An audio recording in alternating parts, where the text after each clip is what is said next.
This is Brian Rogers for BBK Performance to show you how to install a clutch quadrant, a clutch cable, and a firewall adjuster on a 1979 to 2004 Mustang. This video covers all BBK quadrant, cable, and firewall adjuster applications. And all of these products are great for use with aftermarket performance clutches and as replacements for stretched or worn cables. Note that the cable is one size fits all and it may vary in length from the cable that you're removing. Additionally, the frame rail bracket on the cable might need to be removed to fit some models. Let's get started. Under the car, remove the cover on the driver's side of the bell housing. Then use a pry bar to push the clutch fork forward, which will allow you to slip the end of the cable through the large hole in the fork. Remove the retaining clip from the cable and pull it forward through the bell housing. Next, remove the bolt that holds the cable bracket to the frame rail and continue pulling the cable forward. Under the dashboard and over the throttle pedal, release the tip of the cable from the fangs in the plastic quadrant. Under the hood, unbolt the head of the cable from the firewall and remove the cable from the car completely.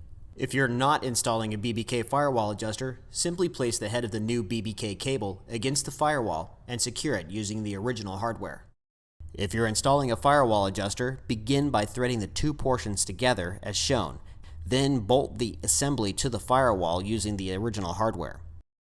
Remove the retaining clip from the head of the cable and slide the removable section off. Now place the prepared cable head into the firewall adjuster. After securing the head to the firewall or inserting it into the adjuster, route the rest of the cable down and under the car. Back under the dashboard, remove the clip from the end of the quadrant shaft. Then pry the quadrant and its spring off of the shaft. Next, remove the pawl gear by first removing the clip from its shaft. The trick to removing this gear is to flip the end of the spring over the arm first, then releasing the spring completely from the gear before trying to remove the gear from the shaft. Now place the quadrant over both of the shafts and put the original clip back into the quadrant shaft. Lay the tip of the cable into the groove in the top of the quadrant and slide it under the fangs. To keep the tip from jumping out while you route the rest of the cable, I always recommend using a rubber band to secure it, like this. Under the car again, route the end of the cable through the bell housing and into the clutch fork. Use the original clip to hold the cable to the bell housing, then run the adjusting nut onto the threaded portion of the cable until the nut touches the fork.